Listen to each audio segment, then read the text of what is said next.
Bueno, estamos listos, amigos y amigas, a esta hora de la mañana para hablar con nuestra queridísima amiga Lorel Quiles, lista para Adoración Backstage. Hola, Lorel, buenos días. Lo mismo es, Dios los bendiga, qué bueno que poder estar con ustedes en esta mañana, todos mis compañeros Moraima, Juan Carlos, Fernán, qué bueno estar con ustedes. Un abrazo. Para nosotros un privilegio, Lorel, siempre agradecemos, ¿verdad?, el depósito de la palabra de Dios en tu corazón que nos ministra tanto, nos fortalece tanto, y yo sé que el público espera esta sección precisamente porque siente que Dios le habla a su vida.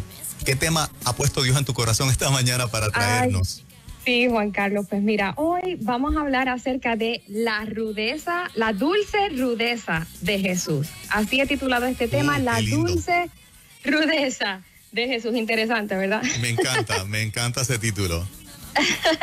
Pues, sin duda alguna, Jesús fue una figura controversial en su tiempo, y lo sabemos, de hecho, lo crucificaron. Y esto es interesante notarlo porque hay mucha gente que inclusive cuando hablan o se refieren acerca de los cristianos, o van a criticar a los cristianos, a hacer observaciones acerca de los cristianos, muchas personas dicen, si tú fueses como Jesús, sería más agradable tenerte, o si tú fueses como Jesús, si en verdad tú fueses como Jesús, tu presencia sería más agradable. Pero vemos que la presencia de Jesús no fue agradable para todo el mundo, y de hecho terminó en la cruz por eso. O sea, fue una figura controversial. Vemos amigos que le traicionaron, vemos a personas que comieron panes y peces, pero luego clamaron por su sangre. Y hay gente que inclusive dice, bueno, es que si Dios me sanara, entonces yo le seguiría. Pero miren, amados, Jesús sanó a 10 leprosos y solamente uno volvió. O sea que realmente esto sucedió. Yo quiero hablarles de una historia que se encuentra en Lucas capítulo 8, por cuestiones de tiempo no la vamos a leer, pero vamos a hablar el trasfondo, sobre un acontecimiento donde la presencia de Jesús ocasionó un escándalo en ese lugar. Y esta historia se encuentra allí en Lucas capítulo 8 y habla de que luego de una gran tormenta que se desata en el mar de Galilea, que el mar de Galilea como tal es un lago, los discípulos de Jesús y Jesús terminan a la orilla de una ciudad llamada Gadara. Y es una ciudad que es como una península rocosa que se levanta a las orillas del mar de Galilea. Y yo me imagino que luego de esta gran tormenta, algunos de los discípulos no eran pescadores, así que no estaban acostumbrados al va y ven, como algunos de nosotros, ¿verdad? Que no estamos acostumbrados a eso y nos montamos en una lanchita y estamos todos con el estómago revuelto. Pues yo me imagino que cuando ellos llegan a Gadara, algunos están con su estómago revuelto, otros están con la ropa empapada, quieren descansar. Viene la luz de la mañana al fin, luego de una noche tan pesada, llega, y ellos llegan a una ciudad de Gadara, que no era una ciudad muy deseosa para ellos, pero ellos llegan al fin a tierra firme, y llegan ahí con Jesús, y cuando ellos llegan, de repente viene un joven gritando. Dice la Biblia que viene dando voces a Jesús, diciéndole a Jesús, Hijo de Dios, no me atormentes. ¿Qué haces aquí? ¿Por qué me atormentas? No me tortures. Y yo quiero notar esto, porque aquellos que hemos leído la historia sabemos por qué el muchacho estaba haciendo esto, pero si nosotros lo vamos a observar de una manera natural y humana, esto es lo que sucede. Yo voy a dar este ejemplo. Vamos a suponer que hoy Fernán, te voy a tirar en medio. Dale, está bien. Que hoy Fernán invita a Juan Carlos y a Moraima a almorzar a sus compañeros de trabajo. Dice, yo pago hoy. Vamos. Muy buena idea, de hecho. Gracias, Lorel. ¿Qué te está hablando, Fernán, esta mañana? Dios habla. Pues supongamos que él los lleva a un restaurante muy fino y él los va a llevar ahí y de repente el mesero que los atiende, cuando ve a Fernán, comienza a temblar. Se le caen los refrescos, la bandeja de los refrescos, ¿verdad? Del agua, de los refrescos, se le cae, él se pone en posición fetal y empieza a gritar, Fernán, ¿qué haces aquí? ¿Pero qué haces aquí? No me atormentes. Y comienza a temblar y a gritar. Causa una conmoción alrededor. Y yo supongo que primero ustedes pensarían, Fernán conoce a este muchacho, ¿qué habrá pasado con ellos? O sea, ¿qué le habrá hecho Fernán? Dios mío, que le tiene tanto miedo, ¿verdad? Eso sería lo más lógico. La gente, el gerente vendría, pero ¿qué pasó? Y si el muchacho dice, no me atormentes, no me tortures, me estás torturando, la gente dirá, ¿qué será lo que? Vamos a buscar las cámaras de seguridad, ¿qué fue lo que Fernán le hizo a este muchacho? Ahora, yo les pregunto a ustedes, esto fue lo que pasó ahí. Yo les pregunto a ustedes, Jesús fue a hacerle daño a este muchacho. No, para nada. No, para nada. Jesús estaba torturando a este muchacho. No lo estaba torturando. No le estaba torturando, ¿verdad? Pero así se sentía la presencia de Jesús para este muchacho. ¿Por qué? Y aún para la comunidad. ¿Por qué? Porque la presencia de Jesús, yo les voy a traer hoy 4 puntos que podemos sacar de esta historia, ¿ok? Y la primera es esta. La presencia de Jesús no siempre va a ser cómoda. La presencia de Jesús no siempre va a ser cómoda. Es una falacia pensar que estar con Jesús va a ser siempre cómodo. ¿Por qué? Porque la santidad de Dios, la santidad de Jesús, la pureza de Jesús confronta nuestra condición pecaminosa y corruptible. O sea, la santidad incomoda porque te confronta con tus áreas de pecado, con tu imperfección, ¿verdad? Reta nuestros estilos de vida. Seguir a Jesús, escuchen bien, seguir a Jesús sí sigue siendo lo mejor que nos puede pasar, pero no quiere decir que siempre va a ser cómodo. De la misma manera, amados amigos, amados hermanos que me escuchan, ustedes allí en la emisora, y lo sabemos, de la misma manera, nosotros, la Iglesia del Señor, los que seguimos a Jesús, no siempre vamos a caer bien donde estemos. No siempre va a ser cómodo. Y esto es algo que necesitamos entender y siempre tenerlo presente. Y esto no es una excusa para que ahora nosotros seamos creyentes rudos y mal hablados. No. Nosotros seguimos mejorando como seres humanos y seguimos mejorando en nuestra hospitalidad, seguimos buscando maneras de servir a la comunidad.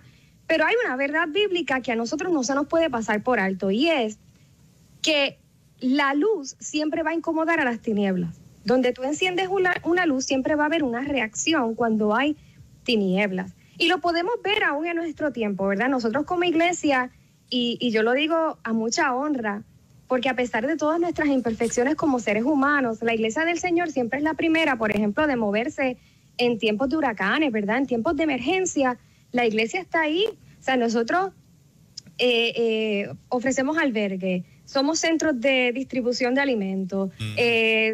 Bueno, mi iglesia, por ejemplo, ha hecho comedores en lugares de escasos recursos, ha abierto pozos, tenemos centros para la rehabilitación, bueno, de todo, ¿verdad? Y nosotros podemos mejorar en todas estas cosas. Ahora, podemos ir un poquito más allá y quizás escuchar las exigencias de la sociedad y tratar de complacer a la sociedad, pero yo les voy a decir algo. Por más que la iglesia intente complacer a la sociedad, las exigencias de la sociedad, la realidad es que hoy nos quieren y puede que mañana no. Hoy están contentos porque ofrecimos un albergue y mañana hablamos la palabra y somos las peores personas del universo. O sea, y esto, si a Jesús le pasó, nosotros tenemos que entender que a nosotros como creyentes también nos va a pasar. Así que no debemos esperar otra cosa, ¿ok? Y Jesús mismo lo dijo. Como iglesia, de todas maneras, debemos tratar de emular a Jesús y llevar el verdadero mensaje del Evangelio. Esto no quiere decir que porque nuestro mensaje vaya a incomodar a la gente, entonces pues nosotros lo vamos a cambiar, lo vamos a ocultar para que nadie se ofenda. No, porque nosotros como iglesia debemos hacer lo que hizo Jesús. Debemos emularlo y llevar el verdadero mensaje. Porque este es el segundo aspecto que voy a compartir. ¿Por qué? Porque aunque la presencia del Señor puede que no siempre sea cómoda para mucha gente, la presencia de Jesús es la única que puede salvar y hacer verdaderamente libre al ser humano. Miren, humanamente hablando, a lo mejor, yo no sé, Juan Carlos, tú, Moraima, ¿verdad? Quizás nos contengamos y aguantemos, pero si nosotros llegamos a un lugar donde no somos bien recibidos, donde nos dicen no me atormente y comienzan a gritarnos improperios y comienzan a batir las manos como para pelear con nosotros, porque yo me imagino que él quería caerle encima a Jesús. O sea, quizás nosotros nos hubiésemos ido de ese lugar y decimos, ok, aquí no soy bien recibido, aquí me están tratando mal, yo me voy de aquí. De hecho, hay tiempos para hacer eso porque Jesús vemos que eventualmente lo hizo. Pero como iglesia nosotros debemos perseverar en el mensaje de la verdad, aunque traiga incomodidad, porque solamente la verdad hace libre. Y esto es lo que nosotros tenemos que hacer como iglesia, persistir en el amor y persistir en la verdad, amando en la verdad. Y es importante traer este tema de la verdad porque hay mucha gente que que dice Dios es amor y que entiende el aspecto del amor de Dios. Pero Dios es amor, pero no me traigas la verdad de Dios. Ok, ámame, pero no me digas la verdad. Porque la verdad incomoda, la verdad nos incomoda a todos. Si somos honestos, hay cosas que a veces uno lee en la Escritura que a uno le gustaría que no estuvieran ahí. Porque la santidad del Señor incomoda. Ahora, la Biblia no dice, y conoceréis el amor y el amor os hará libres. Eso no es lo que dice la Biblia. La Biblia dice, y conoceréis la verdad y la verdad os hará libres. Y esta verdad a veces puede incomodar, pero al final quien nos ama y quien ama no va a cambiar la verdad. Va a hablar la verdad por compasión. Va a hablar la verdad por misericordia. Ahora, aunque la presencia de Jesús puede incomodar, es la única que nos puede hacer libres, ¿ok? Y él hizo libre precisamente a este muchacho, quien estaba profundamente atado emocional y espiritualmente. Ahora, hay otra realidad, y esta es la tercera que yo quiero compartir. Hay otra realidad que ocurre con la presencia de Jesús. La presencia de Jesús produce milagros que para otros pueden significar pérdidas. La presencia de Jesús puede producir milagros que para otros pueden significar pérdidas. Y esto lo vemos en muchas instancias de la Biblia, pero yo quiero darte estos dos ejemplos, incluyendo este de Gadara. Cuando Jesús libera a este muchacho, ¿qué sucede? La ciudad, la economía de la ciudad se afectó, porque cuando él libera a este muchacho, ellos perdieron un hato de 2,000 cerdos. La libertad de este muchacho repercutió desastrosamente en la economía de esta ciudad. Y al final, ¿qué sucede? Que estas personas no pudieron apreciar, no pudieron ver el milagro que Jesús hizo a este muchacho. ¿Por qué? Porque ellos estaban perdiendo. Vieron al muchacho en sus cabales, limpiecito. Él había estado sucio. De hecho, se desnudaba, se arremetía contra sí mismo. A él lo encadenaban, rompían las cadenas. Al fin lo ven limpiecito, en su justo cabal. Pero ellos no les importó esto. A ellos no les importó que él fuese libre. Y esto es algo que yo quiero compartir con ustedes. Y yo voy a decir algo que yo sé que puede sonar fuerte y que puede sonar... bueno, yo me acato a mis palabras, ¿verdad? Yo soy responsable de mis palabras. La intervención de la iglesia, sanando a nivel físico y emocional, puede ser beneficioso. Misma vez, puede ser una amenaza para las grandes empresas y las grandes agendas que se enriquecen con la enfermedad del pueblo. ¿Ok? Hay empresas, hay personalidades, hay agendas que se enriquecen de la enfermedad del pueblo, que se benefician de la depresión del pueblo. Hay empresas que se benefician de que tú no te sanes. Hay gente a la que le conviene que tú no te sanes. Hay gente a la que le conviene que tú no te salves. A la que le es beneficioso que tú siempre estés mal. ¿Por qué? Porque se lucran de eso. Y yo sé que esto es fuerte decirlo, pero es una realidad. Gadara es un ejemplo. La gente prefería al muchacho enfermo que perder los cerdos. O sea, es mejor que estés enfermo a yo perder estos cerdos, porque su sanidad les hacía perder dinero. Tenemos también otro ejemplo que quiero compartir rapidito, y es el ejemplo de Demetrio en el capítulo 19 del libro de los Hechos. Escuchen bien, porque esto está bien interesante. Demetrio era un artesano de estatuillas de la diosa Artemisa. A causa del mensaje de Pablo y de que la gente estaba siendo sana y libre para seguir a Jesús, su negocio se estaba yendo a pique, ¿ok? Él estaba perdiendo mucho dinero porque la gente ya no estaba comprando estatuillas, porque estaban siguiendo al Señor, ¿verdad? ¿Y qué hace Demetrio? Miren lo que hace Demetrio. Demetrio convenció a los líderes del pueblo a ir en contra del mensaje de Pablo, a ir en contra de la iglesia. Y lo curioso es que, miren, Demetrio lo hizo y la motivación principal de Demetrio era que él estaba perdiendo dinero. Esa era la razón principal. Ahora, ¿ustedes saben cuál fue la razón que él dio? La razón que él dio fue una de interés público y social. Él dijo, la razón era que él estaba perdiendo dinero, pero él dijo que estaba preocupado porque Pablo estaba perturbando a la gente y estaba afectando la identidad cultural del pueblo, usando la carta del interés social y cultural. Escucha bien, usando la carta del interés social y cultural, Demetrio consiguió voltear al pueblo en contra de Pablo, que finalmente es en contra de la iglesia, en contra de Jesús. Hay todo un sistema al que le conviene que tú no sigas a Jesús. Porque viven de tus enfermedades, de tus aflicciones y de tus ataduras. Pareciera que les interesa, pero todo lo que hacen se deriva de la avaricia de sus corazones. No les conviene que tú seas salvo.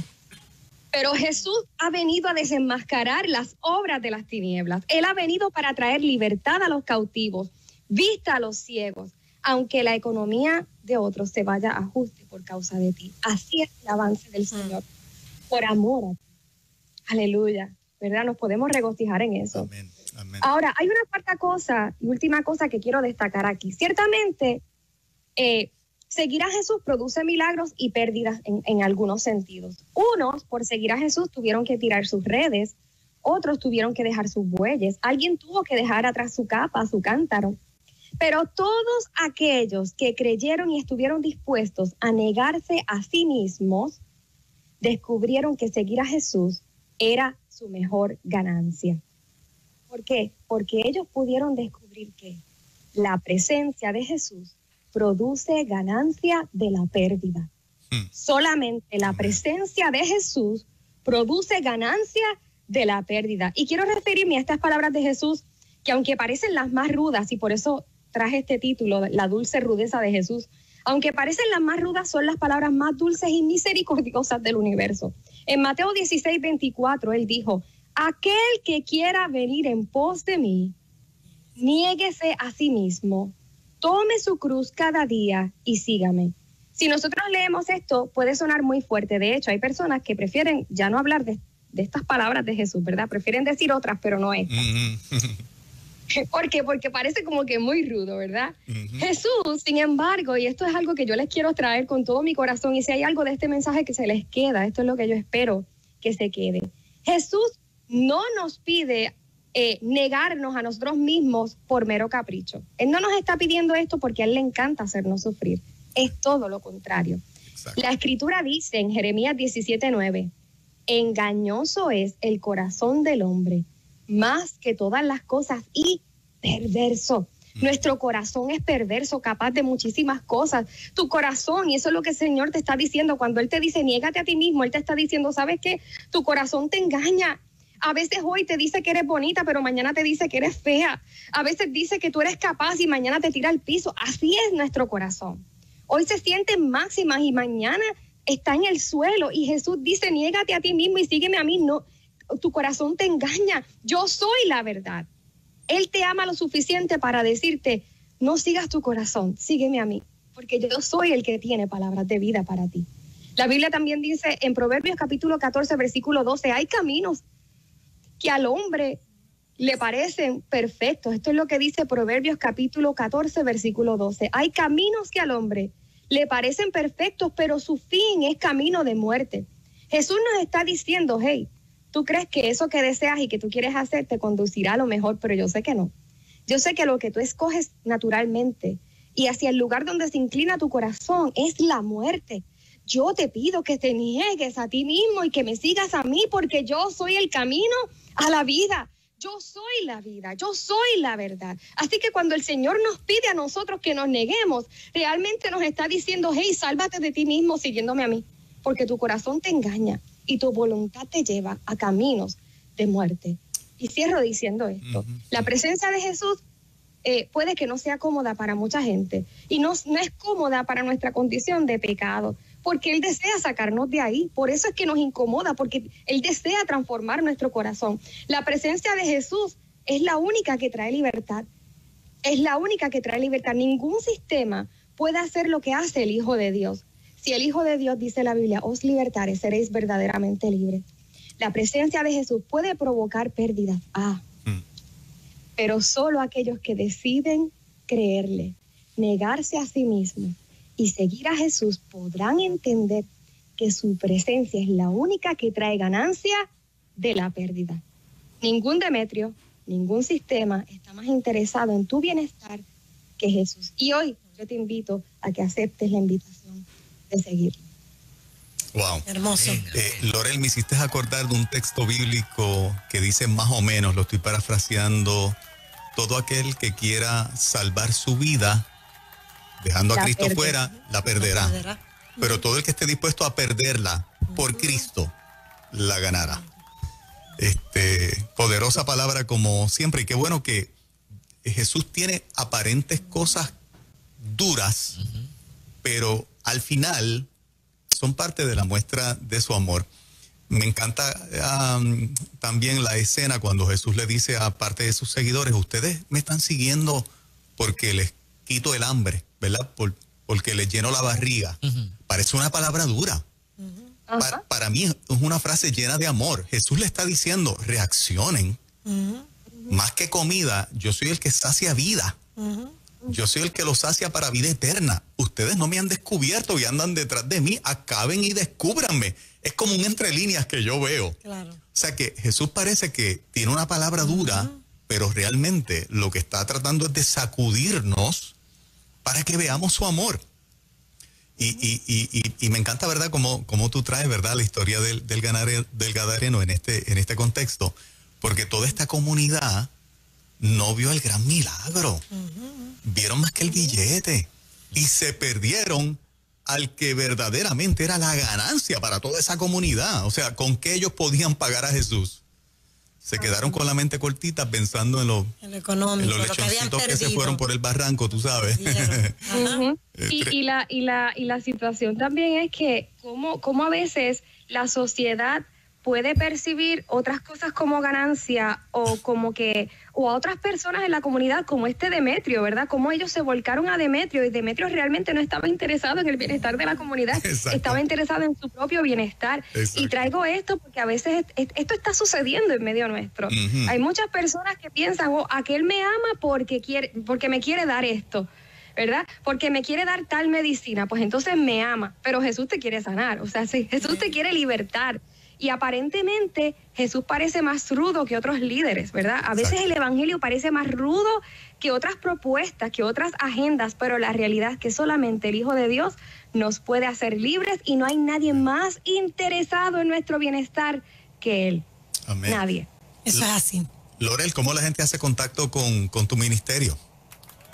Pues miren, me pueden conseguir a través de las redes sociales, Lorel Quiles, así, Lorell, Quiles, en Instagram, en Facebook, estamos por ahí. También se pueden suscribir a mi canal de YouTube, donde estaremos actualizando también las cápsulas allí. Gracias, Lorel. Un abrazo grande. A Jeff también, a las nenas. Un abrazo. Bendiciones. Lorel Quiles, y por ahí vamos a conocer en breve al comediante Keropi Sánchez. Eso es.